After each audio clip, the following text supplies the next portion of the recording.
Assalamualaikum warahmatullahi wabarakatuh. Alhamdulillahirabbil alamin. Wa usalli wa usallim ala nabiyyina Muhammadin wa ala alihi wa ashabihi wa man tabi'ahum bi ihsanin ila yaumiddin, amma ba'du.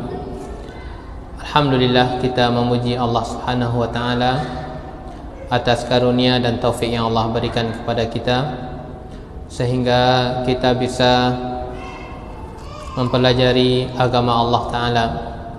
Semoga dengan duduknya kita di sini itu adalah salah satu di antara sebab dipermudahkan langkah kita menuju surga Allah Subhanahu wa taala.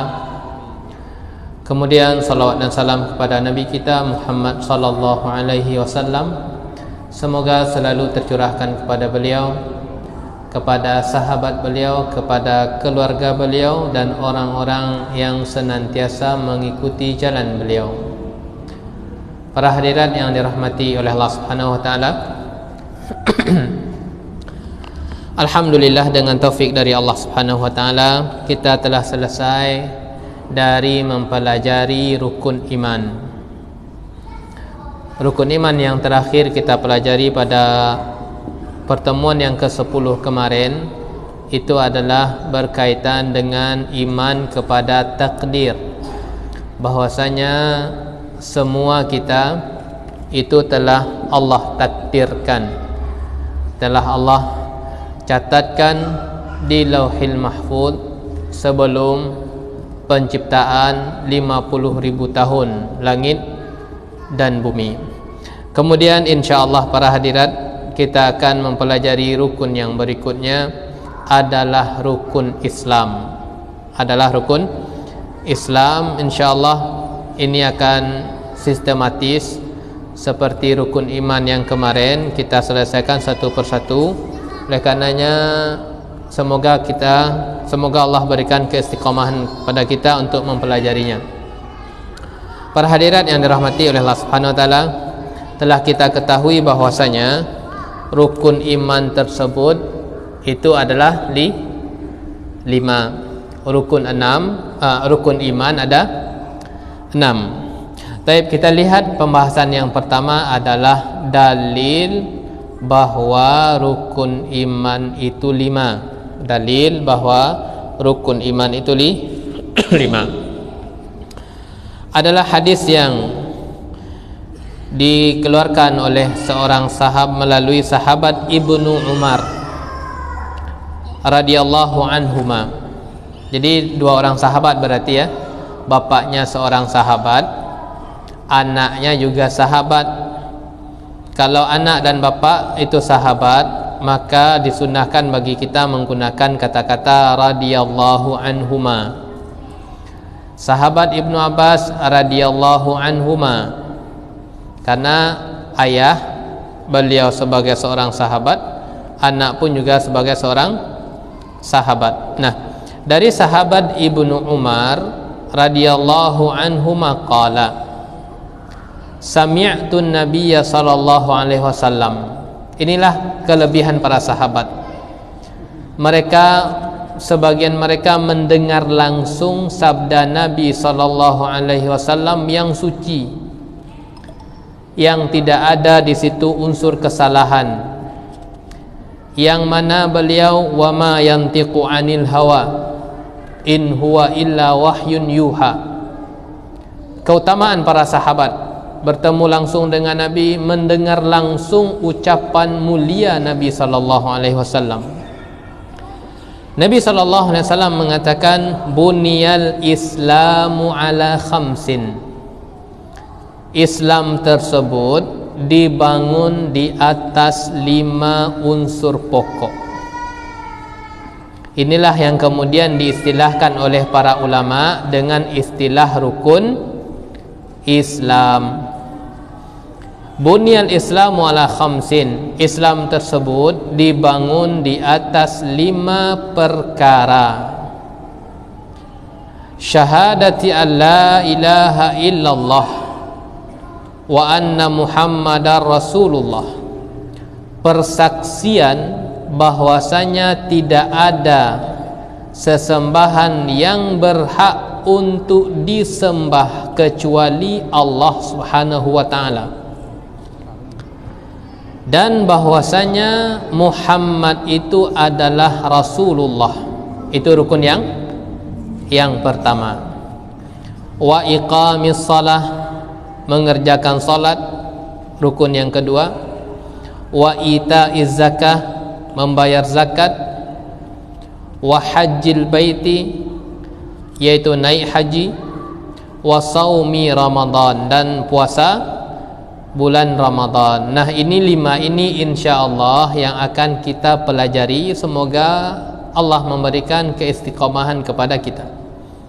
Rawahul Bukhari dan Muslim, diriwayatkan oleh Al-Imam Bukhari dan Imam Muslim. Tapi para hadirat yang dirahmati oleh Allah Subhanahu wa taala, itu dalilnya ya. Dalil bahwasanya rukun iman ini ada 5. Kita lihat penjelasannya sedikit dari potongan hadis Nabi sallallahu alaihi wasallam tersebut, bahwasanya Nabi sallallahu alaihi wasallam mengatakan tadi, buniyal islamu, Islam tersebut dibangun, ala khamsin, di atas 5 perkara. Dibangun. Siapa yang membangun? Karena lafadznya berbunyi Islam itu dibangun, berarti ada yang membangun. Siapa yang membangun Islam tersebut di atas 5 perkara? Falladzi banal Islam ala hadhil khams huwa Allah Subhanahu wa ta'ala. Yang membangun Islam ini di atas 5 rukun adalah Allah Subhanahu wa ta'ala, yang disampaikan oleh Nabi sallallahu alaihi wasallam. Jadi redaksi hadis tadi, Islam tersebut dibangun. Siapa yang membangun? Yang membangunnya adalah Allah Subhanahu wa ta'ala. Bahwasanya ada 5 tiang di dalam Islam. Annal bina yaqumu ala hadhil khams, bahwasanya bangunan Islam ini berdiri di atas 5 tiang. Wa ghairu hadhil khams, lalu Ustaz, bagaimana dengan selain yang 5 ini? Jujur dan hal-hal yang lain. Syekh Saleh mengatakan, wa ghairu hadhil khams, selain yang 5 ini, mukammilatun lil bina, itu berfungsi sebagai penyempurna bangunan. Inti-intinya apa yang inti-intinya? Yang intinya 5 hal ini intinya ini. Selain yang 5 itu adalah mukammilat, yaitu penyempurna. Orang semakin tenang dan nyaman di rumahnya apabila rumah tersebut dirawat, betah dia di situ. Nah, begitu juga dengan agama ini. Islam ini juga butuh dirawat dengan amal-amal soleh kita. Tapi para hadirat yang dirahmati oleh Allah Subhanahu wa taala, kemudian pembahasan yang selanjutnya adalah pengertian persaksian tersebut. Pengertian syahadat. Syahadat itu terbangun di atas 3 hal. Syahadatu alla ilaha illallah, persaksian. Apa kandungan persaksian ini? Kandungan persaksian itu para hadirat dibangun di atas 3 hal. Yang pertama adalah al-i'tiqad, keyakinan. Berarti keyakinan ini di mana tempatnya? Di dalam hati. Kemudian yang kedua adalah at-talaffuz, yaitu diucapkan. Kemudian yang ketiga adalah al-i'lam, diinformasikan. 3, keyakinan dalam hati cukup hanya sekedar yakin, tak cukup harus diucapkan. Hanya diucapkan tak cukup, harus diyakini. Oleh karenanya hal tersebut saling berkaitan. Keyakinan yang benar kemudian diucapkan. Ada orang yang mengucapkan tetapi dia berada di dalam kerak api neraka. Siapakah mereka? Mereka adalah orang-orang munafik. Mereka ucapkan 2 kalimat syahadat tapi tidak diyakini kebenaran tersebut di dalam hati. Sehingga andai pun sekiranya itu adalah dia yakini namun tidak diucapkan, dia tahu bahwasanya Nabi Muhammad itu utusan Allah, tahu dia tahu bahwasanya Allah tersebut adalah yang berhak untuk diibadahi, dia yakin itu, tapi tidak diucapkan, juga belum sah persyahadatannya. Jadi kapan itu sah persyahadatan? Apabila diyakini kebenarannya kemudian diucapkan dengan lisan. Para hadirat yang dirahmati oleh Allah Subhanahu wa taala, itu pengertian. Jadi apa itu persaksian? Persaksian itu adalah kebenaran di dalam hati yang diungkapkan dengan kata-kata. Poin yang selanjutnya berkaitan dengan 2 kalimat syahadat ini adalah kandungan dan kedudukan kalimat syahadat. Kandungan dan kedudukan kalimat syahadat ini. 2 kalimat syahadat, asyhadu alla ilaha illallah, itu kalimat yang suci.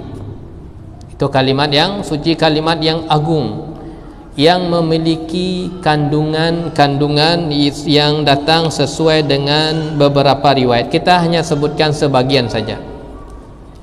Yang pertama, kalimat syahadat asyhadu alla ilaha illallah inti dari semua ajaran para rasul. Kalimat asyhadu alla ilaha illallah itu adalah inti dari semua ajaran para rasul. Subhanallah, semua para rasul itu, para hadirat, itu membawa konsep akidah yang sama, syahadatu alla ilaha illallah. Adalah di dalam surat Al-Anbiya ayat 25. Allah Subhanahu wa taala berfirman, dan tidaklah kami mengutus sebelum engkau dari para rasul kecuali diwahyukan kepada mereka masing-masing annahu la ilaha illa ana, bahwasanya tidak ada ilah yang berhak untuk disembah kecuali diriku, kata Allah. Ini diwahyukan kepada siapa? Apakah diwahyukan hanya kepada Nabi Muhammad semata? Jawabannya tidak. Diwahyukan kepada seluruh para nabi sebelum Nabi SAW. Tinggi apa tidak kedudukannya itu? Tidak hanya dikhususkan untuk Nabi, tapi semua Rasul itu diwahyukan bahwasanya tidak ada ilah yang berhak untuk disembah kecuali diriku, kata Allah. Fa'buduni, maka sembahlah diriku. Itu di dalam surat Al-Anbiya ayat 25. Kemudian makna yang sama di dalam surat An-Nahl ayat 36, bahwa semua rasul membawa konsep yang ini. Allah mengatakan, walaqad ba'atsna fi kulli ummatin rasula an ya'budullaha wajtanibut taghut. Sesungguhnya kami telah mengutus di setiap umat itu ada seorang rasul. Berarti masing-masing umat, berarti sebelum Nabi Muhammad ada di situ rasul. Apa intisari dakwah beliau, mereka sallallahu alaihi wasallam, an ya'budullah, hendaklah kalian beribadah kepada Allah, wajtanibut taghut, dan menjauhi taghut. Itu yang pertama, kedudukan yang pertama, syahadatu alla ilaha illallah, inti dari semua ajaran para rasul. Yang kedua adalah ucapan tersebut jangan sampai lepas dari diri kita, karena sungguh ucapan tersebut lebih berat daripada langit dan bumi. Jangan sampai lepas dari kita. Sungguh timbangannya syahadat tersebut lebih berat daripada langit yang 7 lapis dan bumi yang 7 lapis. Adalah hadis dari Nabi SAW melalui sahabat Ibnu Umar, bahwasanya Nabi Nuh mengatakan kepada anaknya ketika Nabi Nuh menjelang kematian, amuruka bila ilaha illallah, saya perintah engkau wahai anakku untuk berucap la ilaha illallah. Tidak hanya sekedar berucap ya, diyakini kemudian diamalkan. Kemudian Nabi SAW melanjutkan, fa innas samawatis sab', sesungguhnya langit yang 7 lapis, langit ini 7 lapis, wal ardina sab', kemudian ditambah dengan bumi yang 7 lapis. Jadi gabungan ya, gabungan antara langit yang 7 lapis dengan bumi yang 7 lapis. Lau wudi'at fi kifatin, langit yang 7 lapis, bumi yang 7 lapis digabung, diletakkan di satu daun timbangan. Wa wudi'at la ilaha illallah, kemudian ditaruh juga la ilaha illallah ini fi kifatin, di daun timbangan. Mana yang lebih berat? Gabungan langit dan bumi kemudian dengan syahadatu alla ilaha illallah. Rajahat bihinna la ilaha illallah, sungguh lebih berat timbangan la ilaha illallah. Oleh karenanya para hadirat, minta keistiqomahan kepada Allah Subhanahu wa taala, jangan sampai rusak dan batal ucapan ini. Sehingga Allah mengatakan, fala tamutunna illa wa antum muslimun, dan janganlah kalian meninggal kecuali kalian dalam kondisi muslim. Berarti syahadatnya tersebut masih utuh dan tidak gugur. Kata-kata yang pendek tapi kandungannya luar biasa, mengalahkan 7 lapis bumi dan 7 lapis langit. Kemudian kandungan yang kedua adalah selamat dari api neraka. Selamat dari api neraka. Keterangannya adalah dalam hadis Itban, sahabat Itban radhiyallahu anhu, anna Nabi sallallahu alaihi wasallam qala, bahwasanya Nabi sallallahu alaihi wasallam mengatakan, innallaha harrama 'alan nari, sesungguhnya Allah mengharamkan atas api neraka, man qala, barang siapa yang berucap la ilaha illallah, mengucapkan la ilaha illallah, yabtaghi bidzalika wajhallah, yang dia mencari dengan itu wajah Allah Subhanahu wa taala. Allah haramkan dari api neraka orang yang mengucapkan la ilaha illallah. Apa maksud pengharaman ini? Para ulama mengatakan maksud pengharaman ini ada dua bentuk. Bentuk yang pertama adalah betul-betul tidak masuk sama sekali. Betul-betul tidak masuk sama sekali. Berarti dia tersebut masuk surga tanpa hisab dan tanpa azab. Betul-betul Allah haramkan diri dia dari api neraka, alias tidak masuk sama sekali. Itu yang pertama. Yang kedua, maksud dari pengharaman ini adalah orang yang mengucapkan syahadatu alla ilaha illallah itu adalah haram dari kekekalan di api neraka. Yang pertama, kemungkinannya betul-betul tidak masuk. Yang kedua adalah haram yang dimaksud ini adalah haram untuk dikekalkan. Kalau haram untuk dikekalkan, kemungkinan masuk.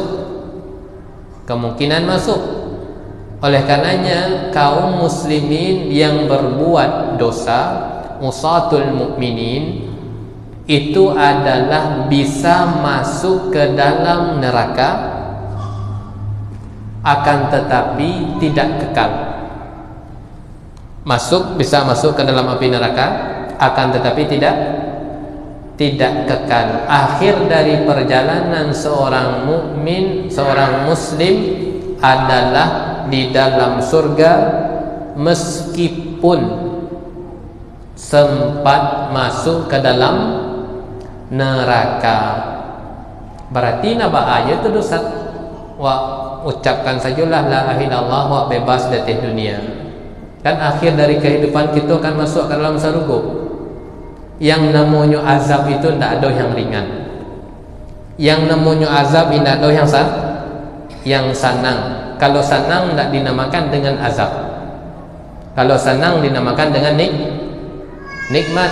Tidak ada di dalam neraka tersebut hal yang menyenangkan. Karena Allah mengatakan tentang sifat neraka yang telah pernah kita pelajari, wa bi'sal masir, sesungguhnya neraka tersebut adalah seburuk-buruk tempat kembali. Kemudian kandungan yang berikutnya, kedudukan yang berikutnya adalah cabang keimanan yang tertinggi. Ucapan la ilaha illallah itu adalah cabang keimanan yang tertinggi. Dari hadis Abu Hurairah yang dikeluarkan oleh Al-Imam Bukhari dan Muslim, Nabi SAW mengatakan, al-imanu bid'un wa sab'una syu'bah. Cabang keimanan tersebut bid'un wa sab'una syu'bah, ada 70 cabang. A'laha, yang paling tingginya, qaulu la ilaha illallah. Iman itu para hadirat bertingkat-tingkat. Cabang keimanan yang paling tinggi itu adalah seseorang berucap dengan ucapan la ilaha illallah. Wa adnaha, dan yang paling rendah, imamatul ada anit tariq, yaitu membuang hal yang mengganggu yang berada di jalan. Kau nampak ibu-ibu kapulang, kau nampak batu yang terletak di tengah jalan, dibuangan. Itu adalah bentuk keimanan. Kau bekot tasial dia, orang lain tahu tasial dia kan, licin, kemudian jatuh, orang biarlah ambo buangan. Itu bentuk keimanan itu. Karena iman tersebut bercabang-cabang, dan yang paling tingginya adalah la ilaha illallah. Kemudian para hadirin yang dirahmati oleh Allah Subhanahu wa taala, yang selanjutnya adalah kalimat syahadat tersebut adalah ikatan terkuat yang menyatukan muslim. Ikatan terkuat yang menyatukan muslim. Kita duduk di sini itu di bawah naungan la ilaha illallah. Kita duduk di sini bukan disebabkan hubungan nasab. Nasab kita beda. Kita duduk di sini bukan sebagiannya disebabkan hubungan tetangga, bisa jadi berjauhan, yang itu bisa jadi tidak kenal sama sekali, namun kita hadir di sini, kita salat, itu adalah di bawah naungan la ilaha illallah. Syekh Abdul Razak mengatakan annaha hiya rabitatul haqiqiyatul lati ijtama 'alaiha ahlu dinil Islam wa bisababiha, dan dengan sebab ucapan la ilaha illallah ini asbahal mujtama' muslim, maka masyarakat muslim kal jasadil wahid, seolah-olah tubuh yang satu. Kalau sakit salah satu anggota tubuh yang lain merasakan. Orang di situ ditimpa musibah, jauh dari daerah kita, jauh ditimpa musibah, kita sedih. Apa yang menyebabkan kita sedih? Padahal tidak ada hubungan nasab, padahal tidak ada hubungan kekeluargaan, padahal tidak ada hubungan sanak famili. Kenapa kita sedih? Kesedihan kita tersebut disebabkan kita berada di bawah ucapan la ilaha illallah. Jadi para hadirat yang dirahmati oleh Allah Subhanahu wa taala, itu kandungan dan kedudukan ucapan la ilaha illallah. Kemudian konsekuensi dari ucapan la ilaha illallah wa anna muhammadar rasulullah. Ucapan itu ada konsekuensi. Ucapan ada konsekuensinya. Orang yang telah berucap dengan dua kalimat syahadat ini, maka di baliknya ada konsekuensi. Apa itu konsekuensinya? Kita lihat komposisi ucapan la ilaha illallah ini. Ucapan la ilaha illallah itu para hadirat, terkandung di situ peniadaan dan penetapan. Jadi ada dua kandungan, ada dua unsur pada ucapan la ilaha illallah. Kandungannya yang pertama peniadaan, yang kedua adalah penetapan. Bagian mana itu yang mengandung peniadaan? Yang mengandung peniadaan adalah pada kata la ilaha, yang artinya tidak ada yang berhak untuk disembah. Itu kandungannya peniadaan. Siapapun apapun tak berhak untuk kita berikan ibadah kita. Siapapun dan apapun tak berhak kita berikan ibadah kita kepada dia. Itu peniadaan. Kemudian yang kedua kandungannya adalah penetapan. Bagian yang mana penetapan? Bagian illallah, kecuali Allah. Yang lain selain Allah itu tidak berhak untuk diibadahi, tidak berhak untuk diibadahi selain Allah Subhanahu wa ta'ala. Harus ada di situ penafian, peniadaan dan penetapan. Kalau sekiranya penetapan dan penetapan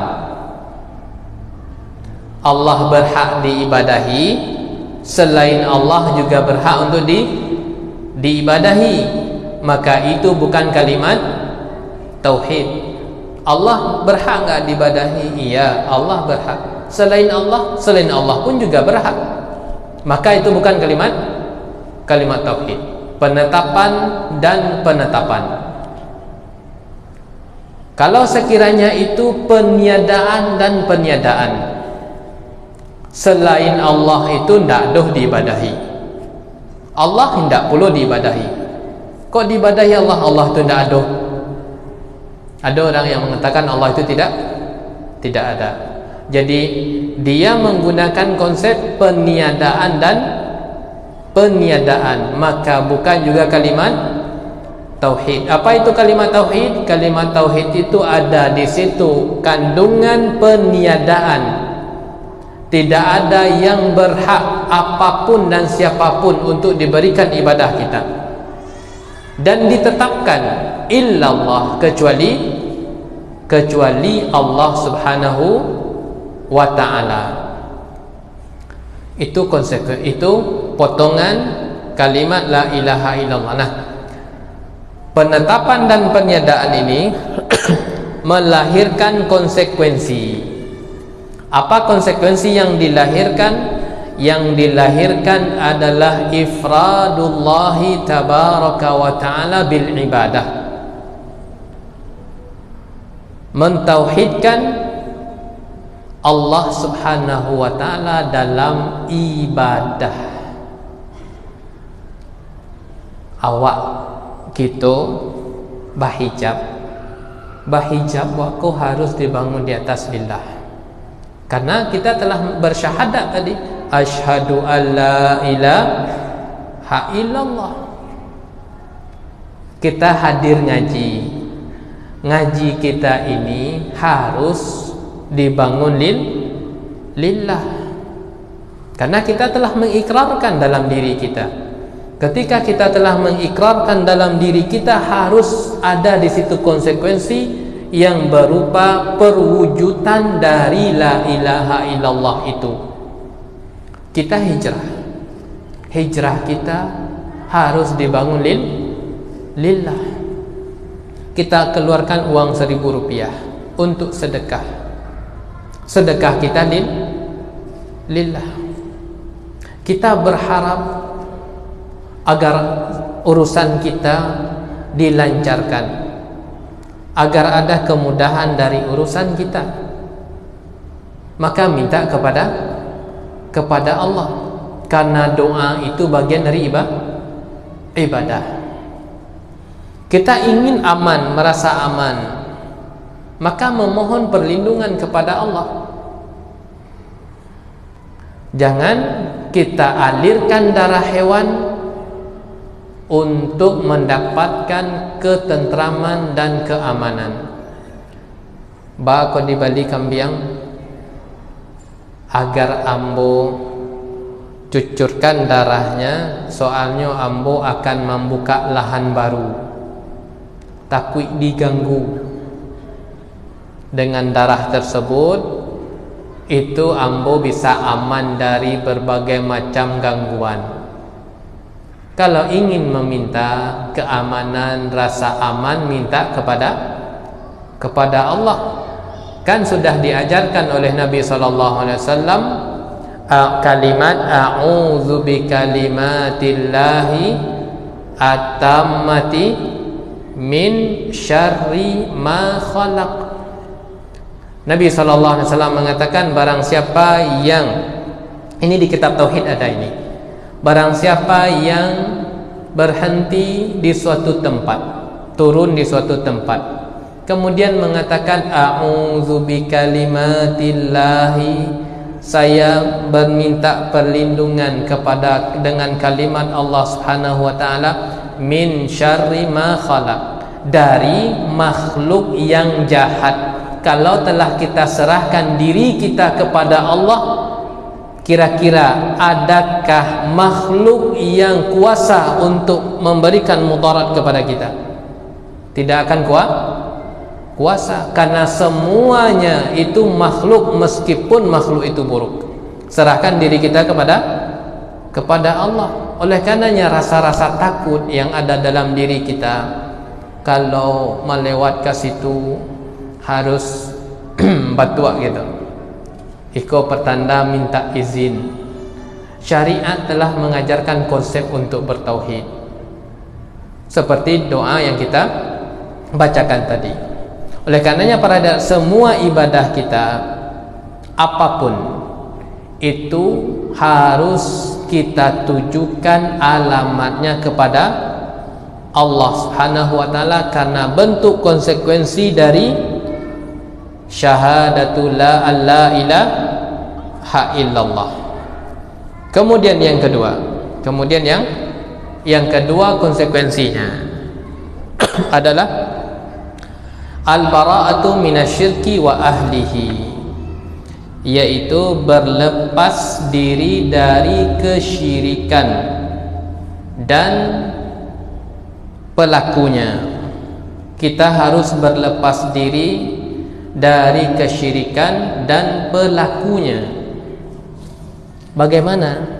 Kita tidak usah masuk dengan keyakinan mereka dan tidak mempraktekkan tata cara mereka.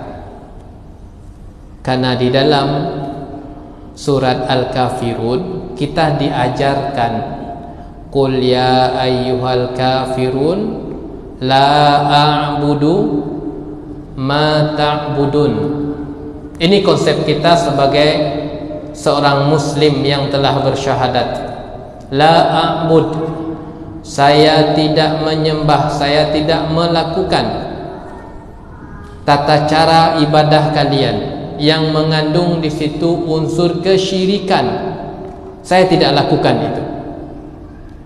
La a'budu ma ta'budun, saya tidak menyembah apa yang kalian sembah. Saya tidak melakukan tata cara ibadah kalian yang mengandung kesyirikan di situ. Saya berlepas diri karena saya sebagai seorang muslim yang mengikrarkan secara yakin bahwasanya tidak ada yang berhak diberikan ibadah kepadanya kecuali Allah Subhanahu wa taala. Kemudian yang selanjutnya konsekuensinya adalah, ini berkaitan dengan potongan yang kedua, syahadatu alla ilaha illallah wa anna muhammadar rasulullah, dan saya bersaksi bahwasanya Muhammad itu adalah utusan Allah. Apa konsekuensinya? Kita mengakui bahwasanya Nabi itu sebagai Rasul. Apa wujud nyatanya? Wujud nyatanya yang pertama adalah tasdiquhu fima akhbar. Yang pertama, kita benarkan apa yang disampaikan oleh Nabi sallallahu alaihi wasallam. Kita benarkan. Mungkin terkadang kawa balah model ko caronya. Orang yang berucap dengan dua kalimat syahadat, di antaranya adalah dia bersaksi atas kenabian Nabi sallallahu alaihi wasallam, itu dia imani dia benarkan apa yang disabdakan oleh Nabi sallallahu alaihi wasallam tanpa pikir-pikir. Ini konsekuensi pertama. Konsekuensi yang kedua adalah imtisalu amrihi sallallahu alaihi wasallam, mengerjakan perintah yang beliau perintahkan dan meninggalkan larangan yang beliau larang. Ini konsekuensi dari syahadat. Contohnya, Rasulullah itu para hadirat melarang wanita safar tanpa mahram. Nah, ini diamalkan tak ini? Ini wujud dari konsekuensi syahadat bahwasanya Muhammad itu adalah Rasulullah. Hal-hal yang dilarang oleh Nabi kita tinggalkan. Hal-hal yang diperintahkan oleh Nabi kita jalankan. Banyak hal-hal yang dilarang oleh Nabi SAW berkaitan dengan perempuan, bukan itu untuk mengekang kaum wanita, tidak ada maksud dari itu. Akan tetapi maksudnya mulia, untuk menjaga kehormatan seorang wanita. Kemudian konsekuensi yang selanjutnya, persaksian kita atas kenabian Nabi sallallahu alaihi wasallam, alla yabtadi'a fi dinillahi ma lam ya'ti bihi rasul, yaitu tidak membuat ajaran yang baru yang tidak dibawa oleh Rasul sallallahu alaihi wasallam. Oleh karenanya dalam bab agama kita mengamalkan sesuatu yang telah datang keterangannya. Sehingganya para salaf mengatakan ittabi'u wala tabtadi'u, ikutilah sunnah, wala tabtadi'u, jangan buat hal-hal yang baru. Faqad kufitum, maka telah mencukupi kalian dengan mengikuti yang sunnah. Wala tabtadi'u, jangan buat suatu hal yang baru. Di samping amalan itu tertolak, tidak akan diterima. Kemudian kita khawatir orang yang jatuh ke dalamnya dan pelaku pengerjaan ibadah yang baru tersebut, dia dijauhkan dari telaga Nabi sallallahu alaihi wasallam. Nabi itu sangat sayang dengan umatnya para hadirat. Nabi sallallahu alaihi wasallam mengatakan, inni faratakum, sesungguhnya saya tunggu kalian di telagaku, kata Nabi sallallahu alaihi wasallam. Ummati ummati, umatku umatku. Kemudian ketika umatnya ini mendekat, sebagian dari mereka terusir. Kenapa diusir mereka padahal dia adalah umatku? Innaka la tadri madza ahdatsu ba'dak, sesungguhnya engkau tersebut wahai Muhammad tidak mengetahui apa yang telah ia perbuat sepeninggalmu. Apa yang dia perbuat? Al-Imam Qurtubi mengatakan, na'udzubillah, yang pertama murtad, dan yang kedua adalah muslim tapi mengerjakan amalan-amalan yang tidak ada syariatnya.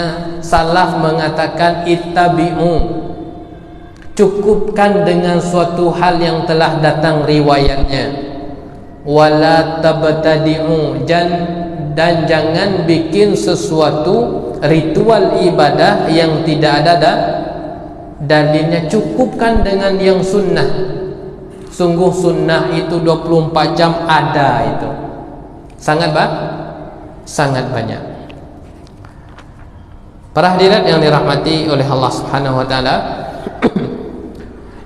konsekuensi selanjutnya adalah kalau tadi yang kita sebutkan berkaitan dengan Allah Subhanahu wa taala, kemudian berkaitan dengan Nabi sallallahu alaihi wasallam. Nah, konsekuensi selanjutnya berkaitan juga dengan sesama muslim. Sesama muslim. Bagaimana sesama muslim hartanya itu haram untuk diambil. Oleh karenanya ibu-ibu, andai sekiranya sandal ibu-ibu hilang, jangan dibawa pula sandal orang lain. Kau sebagai ganti komandan. Karena konsepnya apa? Ini adalah sandal saudara saya muslim, dah ambo bawa pulang. Atau contoh-contoh yang lain. Kalau sekiranya kita tersebut berhutang, ini contoh praktek berkaitan dengan masalah harta. Bahwasanya harta seorang muslim itu terjaga, tidak boleh kita ambil, tidak boleh berada di tangan kita tanpa seizin dari pemiliknya dan tanpa dasar keridhaan, tidak boleh kita ambil. Terjaga harta seorang muslim. Oleh karenanya betul-betul ketika kita bermuamalah harta yang bukan harta kita tahan, yang bukan milik kita ditahan, karena ini konsekuensi dari dua kalimat syahadat juga, dijaga hartanya. Kemudian berkaitan dengan manusia adalah dijaga nama baiknya. Ini konsekuensi juga ini. Dijaga nama baiknya, tutup aib saudara kita. Sebagaimana kita punya aib, saudara kita pun juga punya aib. Sesama orang yang punya aib itu saling menutupilah. Karena kita punya aib, kawan kita pun juga punya aib. Sesama orang-orang yang memiliki aib itu saling menutupi, karena konsekuensi, salah satu konsekuensi dari dua kalimat syahadat ini. Kemudian berkaitan dengan manusia yang selanjutnya adalah haram untuk menumpahkan darahnya. Tadi haram berkaitan dengan harta. Kemudian yang kedua adalah berkaitan dengan harga diri. Dikibah itu para hadirat itu sebagai hama dari konsekuensi perusak dua kalimat syahadat. Kemudian yang selanjutnya adalah haram untuk menumpahkan darah muslim, darah orang yang telah mengatakan asyhadu an la ilaha illallah wa anna muhammadar rasulullah. Dia masuk Islam, maka darahnya terjaga, tidak boleh ditumpahkan. Nabi SAW mengatakan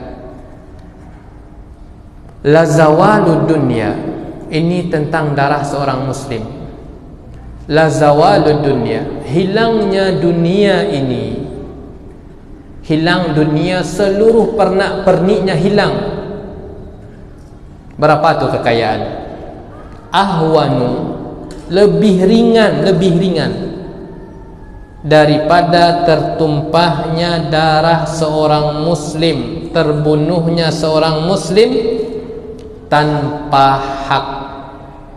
Muslim yang tertumpah darahnya tanpa hak itu jauh lebih berat di sisi Allah Subhanahu wa taala ketimbang hilang dunia dan isinya. Dunia dan isinya berapa triliun?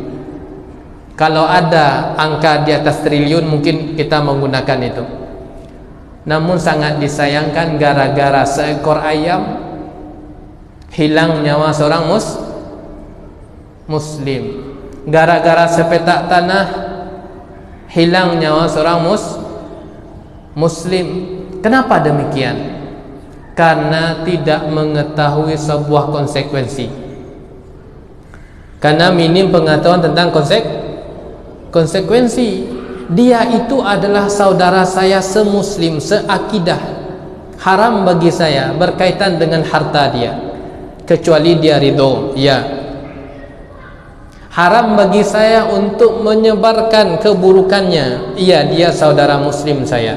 Dan haram juga bagi saya untuk membunuh dia, na'udzubillah. Haram bagi saya untuk menumpahkan darahnya, karena dia adalah saudara muslim saya, dia adalah saudara saya seakidah. Oleh karenanya para hadirat, kalau kita simpulkan konsekuensi dari dua kalimat syahadat ini ada berkaitan dengan hak Allah, kemudian tentang Rasulullah, kemudian juga manusia. Ada tiga konsekuensi: berkaitan dengan Allah, berkaitan dengan Rasulullah, berkaitan dengan manusia. Berkaitan dengan Allah itu adalah masalah ibadah kita untuk siapa.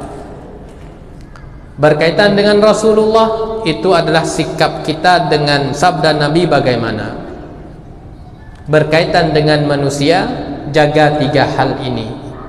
Jaga hartanya, andai sekiranya kalau telah berlalu bagaimana Ustaz? Dikembalikan. Telah habis barangnya Ustaz, kembalikan. Ini konsekuensi. Harus kita jaga para hadirat. Harus kita jaga hartanya, harus kita jaga harga dirinya.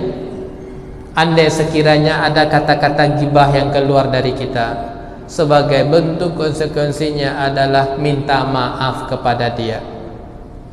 Kita kan telah mengikrarkan tadi, saya bersaksi bahwasanya tidak ada Tuhan selain yang benar diibadahi kecuali Allah. Kemudian Rasulullah itu adalah utusan Allah. Bagi orang yang telah mengatakan, maka dia muslim yang berlaku hubungan sesama muslim. Tapi para hadirat yang dirahmati oleh Allah Subhanahu wa taala, sampai di sini kajian kita, yaitu pada rukun Islam yang pertama, dua kalimat syahadat, kandungan dan konsekuensinya. Sungguh dua kalimat syahadat tersebut adalah kalimat yang suci, yang dengannya seseorang diharamkan untuk masuk ke dalam neraka. Haram tersebut bisa jadi haram kekal dalam api neraka. Dan yang selanjutnya adalah dilihat dari konsekuensi berlaku hubungan dengan Allah, dengan Rasulullah, kemudian sesama kita sebagai muslim. InsyaAllah pada pertemuan yang selanjutnya kita lanjutkan rukun Islam yang berikutnya. Semoga bermanfaat. Kita cukupkan dengan doa kafaratul majlis. Subhanakallahumma bihamdika asyhadu an la ilaha illa anta astaghfiruka wa atubu ilaika. Wassalamualaikum warahmatullahi wabarakatuh. Kalau ada pertanyaan silakan.